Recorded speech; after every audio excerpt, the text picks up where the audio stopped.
Oi, gente, estamos com mais uma aula hoje e o tema de hoje é parábola. Bom, para começar, eu trouxe a definição do que são as parábolas, que são narrativas curtas, sendo engraçadas ou dramáticas, que, semelhantes às fábulas, possuem intenção moral. Contudo, diferente da fábula, que é destinada às crianças e geralmente é constituída por animais como personagens, a parábola geralmente possui humanos como personagens e protagonistas e tem cunho religioso, referindo-se ao mundo real ou à fantasia. Dessa forma, as parábolas são textos educativos dotadas de conteúdos alegóricos. Por isso, geralmente são utilizadas em pregações e sermões.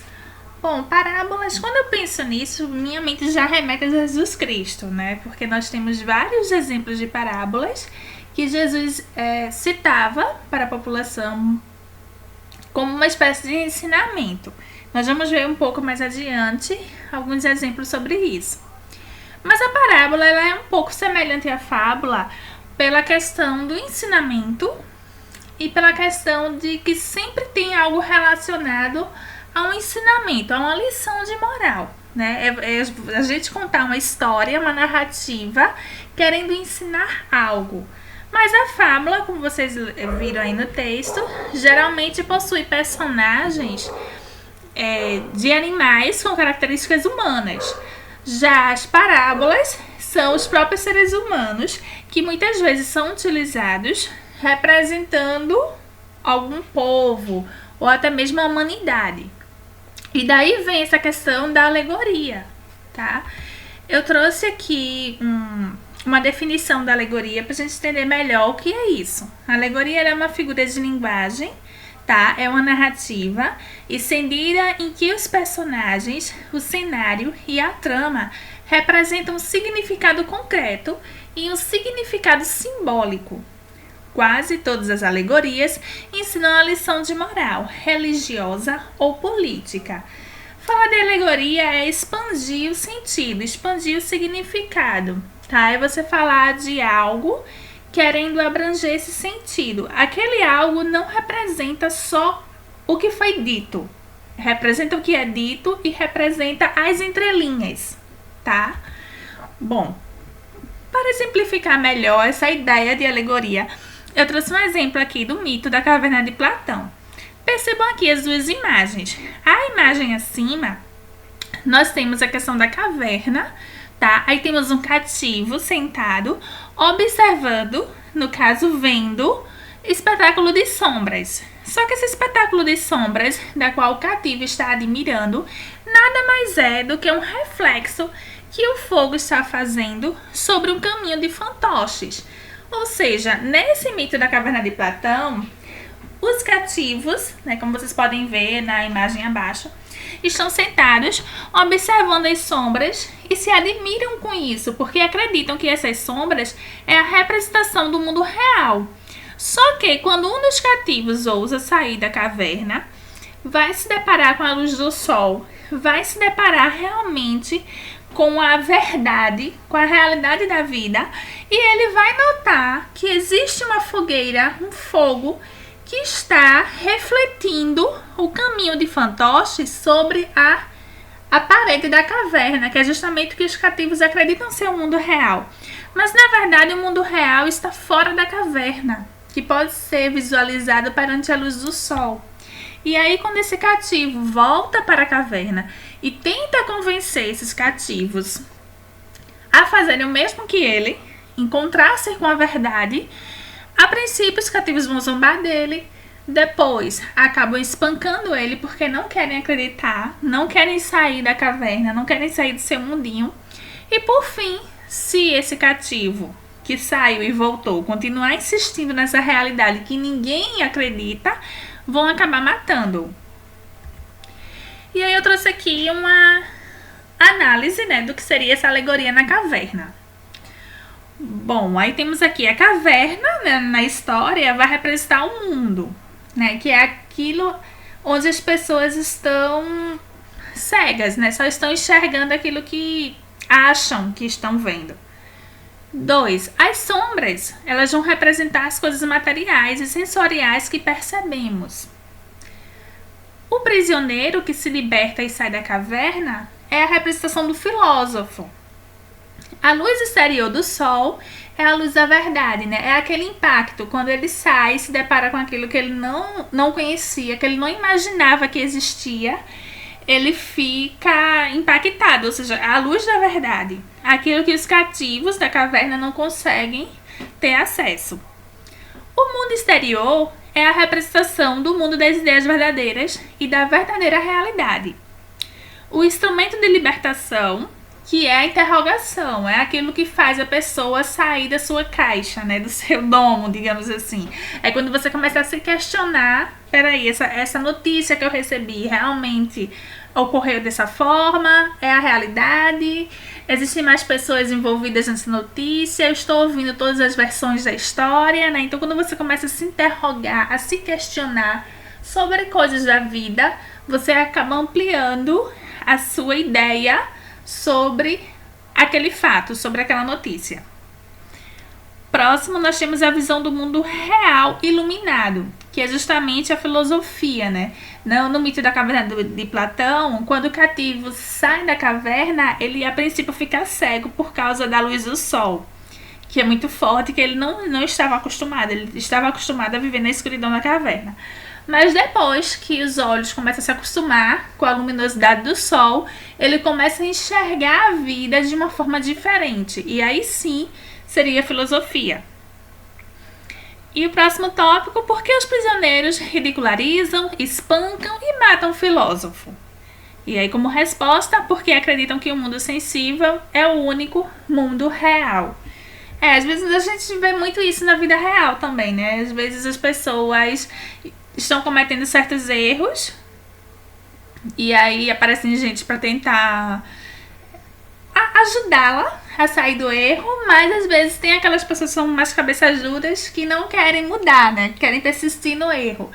Então, é porque elas acreditam que aquela atitude deve continuar, é a atitude correta, e muitas vezes não quer aprender, não quer nem tentar evoluir ou tentar testar uma outra ação para ver se realmente a sua atitude é a correta. Então, assim, nessa alegoria da caverna serve de reflexão, tá? É uma história que ele utiliza a caverna, cativos, o outro cativo que sai, mas se a gente for perceber personagem por personagem e o cenário que ele utiliza, o mito da caverna ela é repleta de alegoria, né? Porque ele fala da caverna, mas a caverna na verdade é o mundo, né? Então tem uma outra representação. Por isso que nós dizemos que é uma alegoria, porque aquela caverna que foi utilizada na história, ela tem um sentido mais amplo. Nós podemos estender seu significado. Bom, aqui só serve de reflexão, né? As pessoas continuam aprisionadas em suas cavernas. Será que esse mito da caverna, contado por Platão, é diferente de hoje em dia? Atualmente nós continuamos nessas cavernas. E aí eu trouxe uma historinha do Maurício de Souza, né? Ei, o que vocês estão fazendo? E aí os três personagens respondem: que pergunta mais boba! Como se existisse outra coisa para fazer. Estamos contemplando o fantástico show da vida. E aí vocês percebam que eles estão contemplando a vida através de uma tela de televisão, mas não exatamente vivenciando a vida deles, tá? E aí serve de reflexão, né? Muitas pessoas acabam fazendo isso. Quantas pessoas passam o seu fim de semana, na verdade passam a semana inteira trabalhando, estudando, enfim, cumprindo suas tarefas, e aí no final de semana, que é o momento de você relaxar, um momento mais livre, você, em vez de sair a uma praia, de você ir passear num parque, de você contemplar a natureza, você às vezes desperdiça o seu fim de semana diante de uma televisão, ou diante da tela do computador, diante de um smartphone, né? Quantas pessoas têm dificuldade de relacionamento, seja amoroso, ou seja mesmo um relacionamento com amigos, não consegue fazer amigos no mundo real, acaba fazendo bastante amigos no mundo virtual. Mas será realmente que essas pessoas se conhecem pessoalmente, têm esse contato mais próximo? Então serve de reflexão sobre isso, né? Sobre essa questão da caverna. A caverna acabou mudando sua máscara, mas hoje em dia ainda existe. Bom, voltando ao foco da aula de hoje, que é a parábola, Eu trouxe como exemplo a parábola do bom samaritano. Então vamos ler. Certo homem descia de Jerusalém para Jericó e veio a cair nas mãos de salteadores. Estes, depois de tudo lhe roubarem e lhe causar muitos ferimentos, retiraram-se, deixando-o quase morto. Descia por ali um sacerdote que, vendo o homem ferido e caído ao chão, passou ao largo. Semelhante ao sacerdote, passou um levita que descia por aquele lugar e, vendo-o, também passou ao largo. Certo samaritano que seguia o seu caminho passou perto e, vendo aquele homem, compadeceu-se dele. Aproximando-se, cuidou das feridas, colocou-o sobre o próprio animal, levou-o para uma hospedaria e tratou dele. No dia seguinte, tirou de sua bolsa 2 dinheiros e os entregou ao hospedeiro, dizendo: cuida bem deste homem e, se necessitar alguma coisa a mais, eu lhe pagarei quando voltar. Lucas, capítulo 10, versículos do 30 ao 37. Bom, aqui eu trouxe a análise dessa parábola do bom samaritano. A lição de moral é: meu próximo é aquele que precisa de mim, ainda que seja meu inimigo. Por quê? Porque judeus e samaritanos eram povos considerados inimigos para a época. E aí Jesus trouxe justamente esses 2 povos que não se gostavam para dentro da parábola, para mostrar à população que, mesmo sendo inimigos, né, de certo modo, eles têm que se ajudar, eles são os próximos diante de uma dificuldade.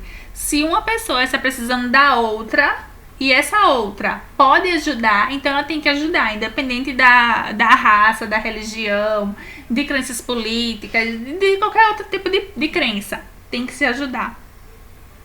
O contexto da parábola do bom samaritano é o seguinte: Jesus contou essa parábola depois de ser questionado por um doutor da lei.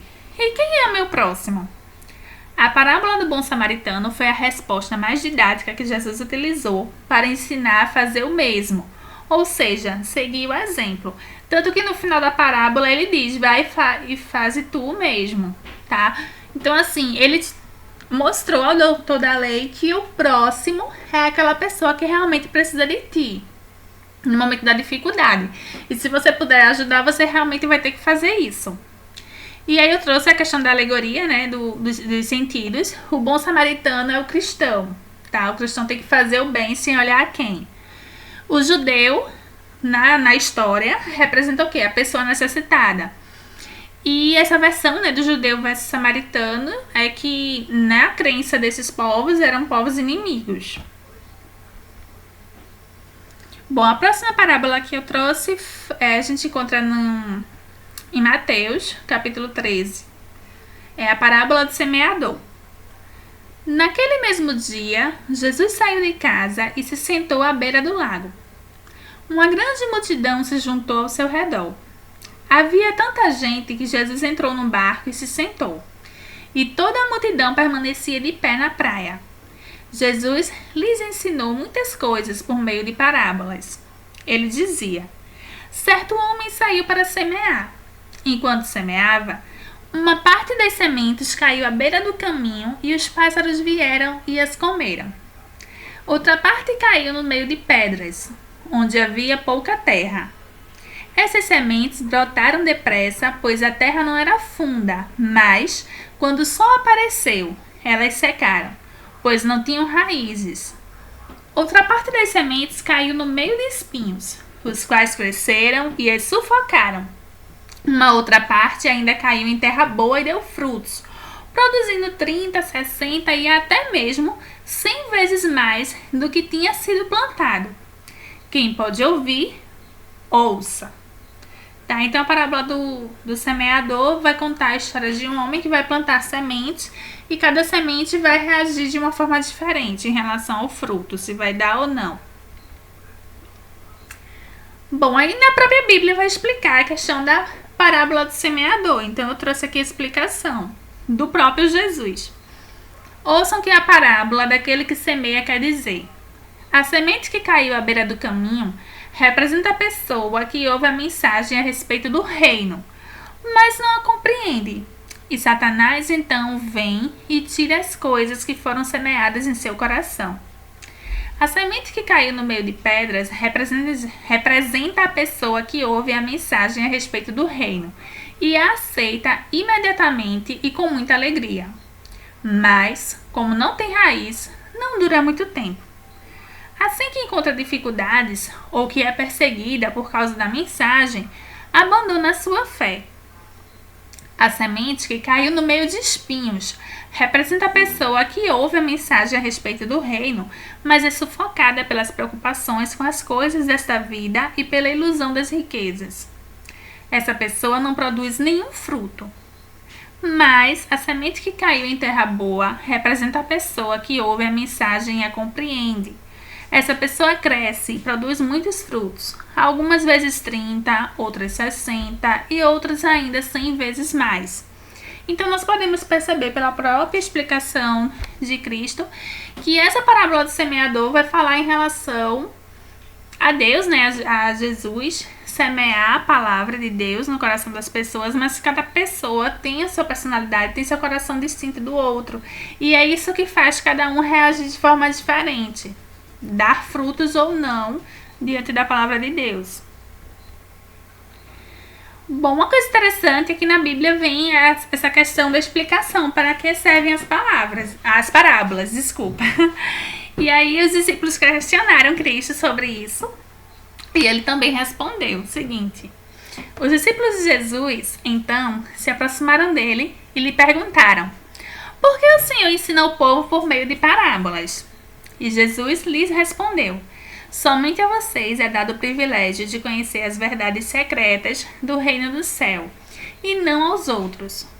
Pois quem tem, receberá ainda mais e terá em abundância. Mas quem não tem, até o que tem lhe será tirado. E é por isto que ensina o povo por meio de parábolas. Eles olham, mas não veem. Ouvem, mas não entendem. Portanto, por intermédio deles, acontece o que disse o profeta Isaías: vocês ouvirão, mas, mesmo ouvindo, não conseguirão entender. Vocês olharão, mas, mesmo olhando, não conseguirão ver. Isso acontece, pois o coração desse povo está endurecido. Eles taparam os ouvidos e fecharam os olhos. Se não fosse assim, eles poderiam ver com os olhos, ouvir com os ouvidos e entender com o coração. E se voltariam para mim, e eu os curaria. Mas felizes são os seus olhos, pois eles podem ver, e os seus ouvidos, pois eles podem ouvir. Digo a verdade a vocês: muitos profetas e homens justos desejaram ver as coisas que vocês veem, mas não viram. Eles desejaram ouvir o que vocês ouvem, mas não ouviram. Então, Cristo fala um pouco sobre essa dificuldade que as parábolas trazem, né, em relação à interpretação. E como eu disse antes, as parábolas elas vão trazer alegorias. Ela fala de uma forma, mas cada elemento que surge na narrativa muitas vezes tem uma expansão no significado. Tá? O semeador, por exemplo, pode ser Cristo. Tá? E na outra parábola que nós vemos, o samaritano, o bom samaritano é o cristão, né? Aquela pessoa que faz o bem. Não necessariamente é aquele personagem que está representando um povo.